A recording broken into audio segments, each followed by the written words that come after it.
Okay, I think we all know which kit will sound better. However, you might be surprised by how big of a sound you can actually get out of the compact kit, especially when you mic it up and record it. These two kits sound very different from each other to the naked ear, but the effects available to us in Logic provide endless possibilities. Let's see what we can do to maximize the sound of a compact kit.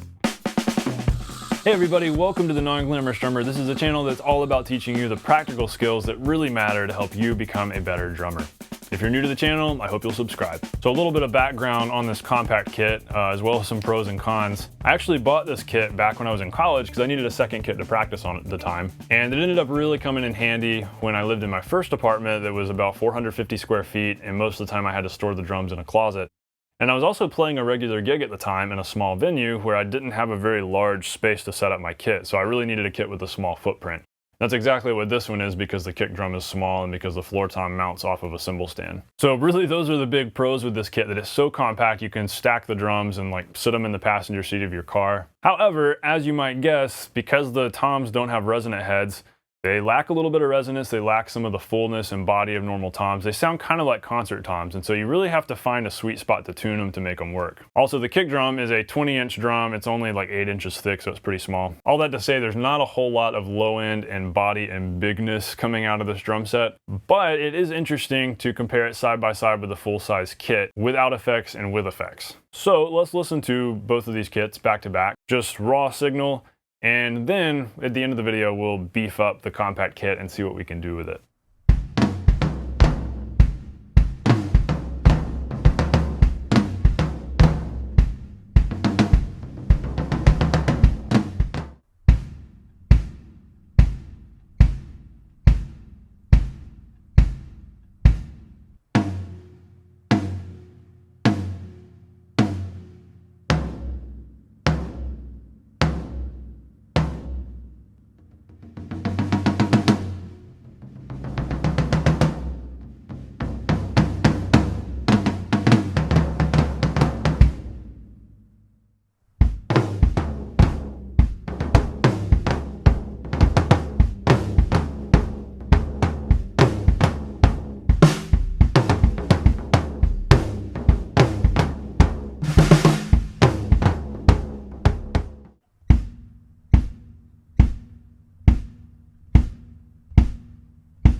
Some other important notes with the compact kit are make sure that you tune it well. And when I say tune it well, I really mean don't tune it too low. And this is probably true with any kind of compact kit out there, but especially with this one, you want to make sure that you're tuning more for tone than for low end, because that low end just isn't really going to happen. If you tune these toms too low, they just get flappy and they sound horrible. And so you kind of have to tune at a medium point where you get good tone, and that tone will inherently have a little bit of body and low end, especially if you've got mics on it. The interesting thing, I took this kit on a gig a couple years ago, and the front of house guy told me, wow, I can't believe how small and like wimpy looking that kit is, but yet how full it sounds, because he had it close mic'd and he was a good engineer. He was doing good stuff with it and really made it sound big in the room, which was great. And so if you tune these toms not too low and you tune the kick not too low, so everything's basically tuned for tone, then you can really get good sounds through it, especially when it's mic'd up and going through a PA. Another thing, it's safe to say that you don't want to muffle the toms at all. They're already lacking in resonance, so you don't want to kill that anymore and make them any deader than they already are. And as for the kick drum, for this recording, for today's video, I just had a t-shirt sitting in there that I had the mic sitting on top of. And so you could literally go wide open, no t-shirt, nothing in there. I do have the Evans EMAD head on the batter side, and so that has the foam ring, so that's muffling it slightly, but it's still pretty open and it's still not a very resonant drum. Okay, so let's jump over to Logic and I'll show you some different effects that we can use to beef up the low end from the kit, as well as just give it some more size and some more energy. And we can also do some unique things to it that really make it its own sound. And really that's what we ought to do. If we're gonna use this kit for a recording, we need to work to its strengths. And this kit does have some cool strengths that we can bring out by using a certain crazy effect that I think you'll find pretty interesting. Okay, here we are in Logic. Let's listen to a little excerpt here of the groove before we start doing anything crazy to the kit.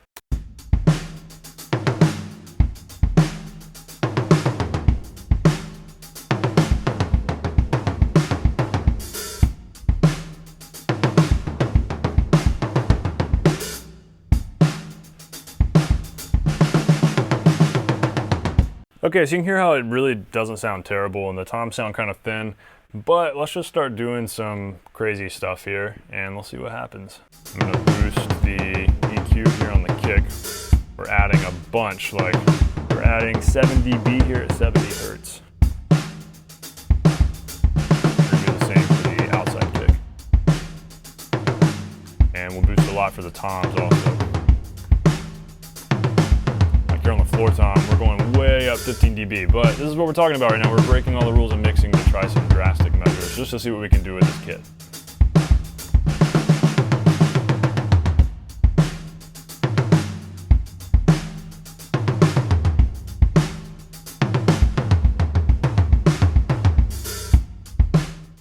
Now, a couple other things we can also do. We can crank up the parallel compression a little bit that we've got right here. We've also got a couple of reverbs going on. We can boost those a little bit to see what happens. And then distortion. Let's play around with the distortion amount over here and see what kind of results that gives us.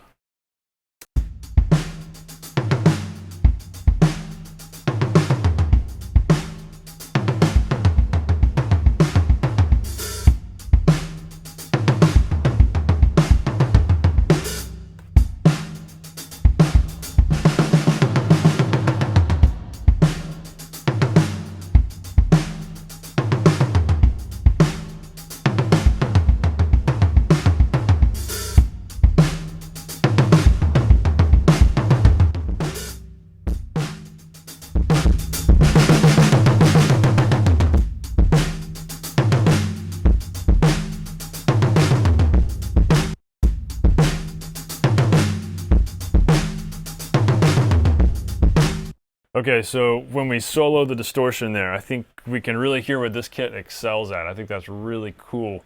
So we could either go with that and we could say, okay, this is this kit's sound, and it actually sounds really cool going for the distorted, like lo-fi 80s drum machine vibe. Or we could try mixing that in and do some parallel distortion. So we'll do a little bit of that so we can kind of get a best of both worlds.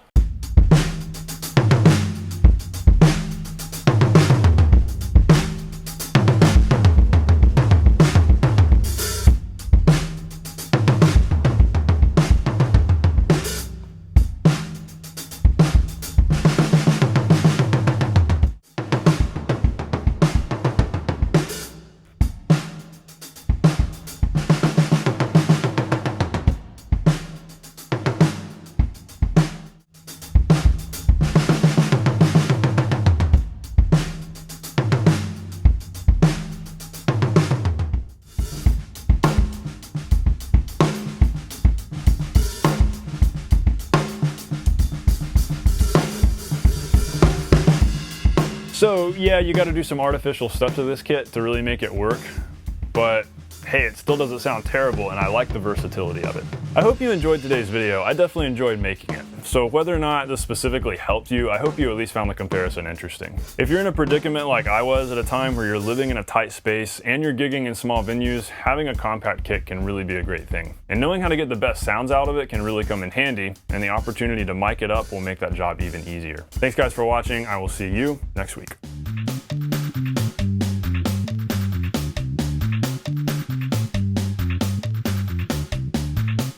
Also, the kick drum is it's a 20-inch.